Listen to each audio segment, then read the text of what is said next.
మనుషులిచ్చే శాపములు నిన్ను తాకవు, దేవుడు నీతో మాట్లాడుతున్నారు. ప్రియమైన స్నేహితుడా, ఈ వీడియోను యాదృచ్ఛికంగా నువ్వు చూడడం కాదు. దేవుడు నీకు ఒక ముఖ్యమైన విషయానికి చెప్పాలని అనుకుంటున్నారు. ఈ రోజు నీ హృదయంలో భయం ఉండవచ్చు. ఎవరో నీ గురించి చెడు మాటలు మాట్లాడి ఉండవచ్చు. ఎవరో నిన్ను శపించి ఉండవచ్చు. కానీ దేవుడు ఇప్పుడు నీకు చెబుతున్నారు. మనుషులిచ్చే శాపములు నిన్ను తాకవు. బైబిల్లో నంబర్స్లో ఇలా చెబుతుంది. దేవుడు శపించని వారిని నేను ఎలా శపించగలను? దేవుడు ఆశీర్వదించిన జీవితాన్ని ఎవరూ శపించలేరు.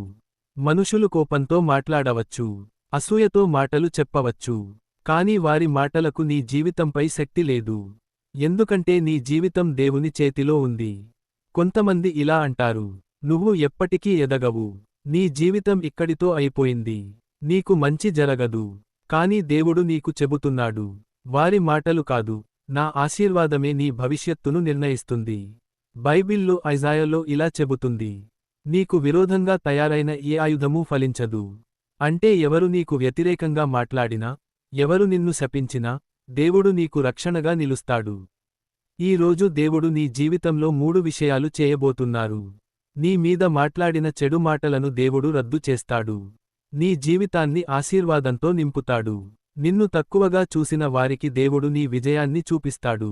దేవుడు నీకు వ్యతిరేకంగా ఉన్న ప్రతి శాపాన్ని ఆశీర్వాదంగా మార్చగలడు. ఇప్పుడు చిన్న ప్రార్థన చేద్దాం. ప్రియమైన తండ్రి దేవా, ఈ వీడియో చూస్తున్న ప్రతి వ్యక్తిని ఆశీర్వదించండి. మనుషులు మాట్లాడిన ప్రతి చెడు మాటను రద్దు చేయండి. వారి జీవితంలో శాంతి, విజయం, ఆశీర్వాదం ఇవ్వండి. యేసు నామంలో ప్రార్థిస్తున్నాము. ఆమేన్. ప్రియమైనవాడా, ఈ సందేశం నీకు ఆశీర్వాదంగా అనిపిస్తే వీడియోను లైక్ చేయి, నీ స్నేహితులతో షేర్ చేయి. ఇంకా ఇలాంటి ప్రార్థనలు కోసం సబ్స్క్రైబ్ చేయి.